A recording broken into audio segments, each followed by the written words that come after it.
Yeah, and look, and that party, it's 10:30 p.m. It was 10:30, 9 okay. p.m.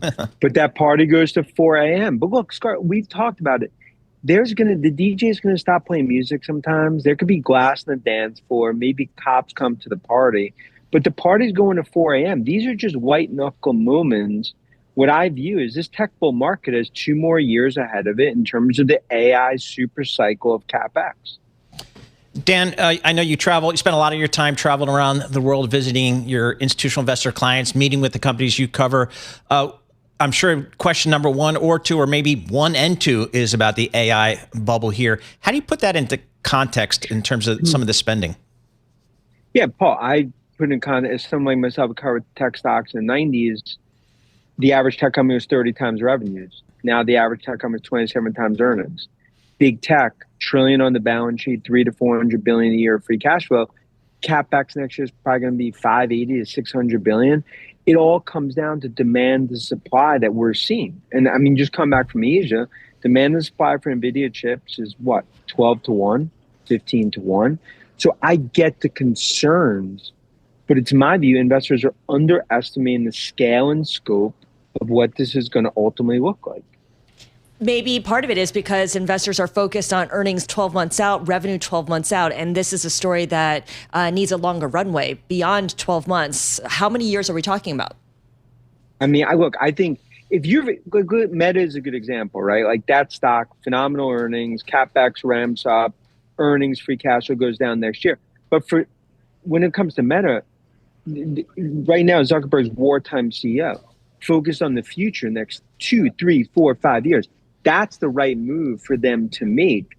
And that's why I just view this as you have to have a longer perspective. Just like Palantir, you're never going to ultimately look at Palantir over the next 1, 2 years. I think Palantir is $1 trillion market cap in the next 2 or 3 years.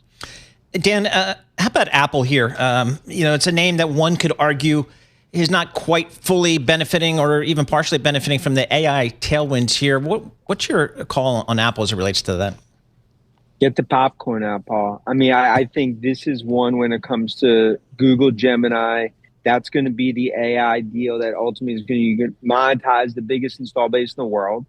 I think that could add $75 to $100 to Apple stock. And that's why I think Apple here, I think could ultimately be one of the biggest surprises in 2026 as this all plays out. And also, look, iPhone 17 ahead from everything we see from our checks in terms of almost a surprise upgrade cycle. And the New York City cab drivers embarrassing Apple the last 6 months.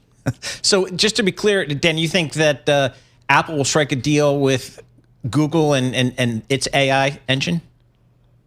It's a matter of when, not if. Okay. I think that is going to be the future. That's going to be their partner. And when it comes to the AI party, right now, Apple, they're behind the velvet ropes being like, okay, they're looking through the party, through the window. Could you let us in? Now they will be in that AI party. And it speaks to the multiple, right? That's not reflected right now in the stock. Well, Apple certainly has the cash to flash everyone. Yep. What about Cisco? We were talking earlier with Ryan Vlastelica of Bloomberg News about how the stock has made this round trip and is almost approaching its dot-com peak. And part of it depends on whether it can get in on this whole AI thing. And, that's a big question mark. But is this something where it's an AI arms race? Can legacy tech companies make up some lost ground and get a little bit of benefit from here? Yeah, look, ask Arvind at IBM. Look in Nadella and Microsoft. I mean, and it continues, right? Because I think Cisco's one, like they've made acquisitions, they have a massive install base, and they potentially commoditize the AI revolution. But that will continue to be the next phase for them. They have to prove it out from an execution perspective. And I'd be shocked if they don't do more acquisitions over the next 12 to 18 months. And Dan, before we let you go here, just your call on Tesla here. It's off a little bit today, off about 6% year to date, but obviously so many crosswinds for investors to navigate. They're going into the best and biggest chapter of growth ever. Autonomous and robotics is the future. Musk now wartime CEO, the $1 trillion pay package. He's going to be the leader of this, what I view as really the best physical AI play in the world besides Nvidia. And I think this is one we're going to be talking about 2 trillion, 3 trillion over the coming years as this goes into what I view as really the AI chapter for for Tesla. That's why it's to me 600 base case, 800 bull case. So you see Elon Musk earning that $1 trillion over 10 years.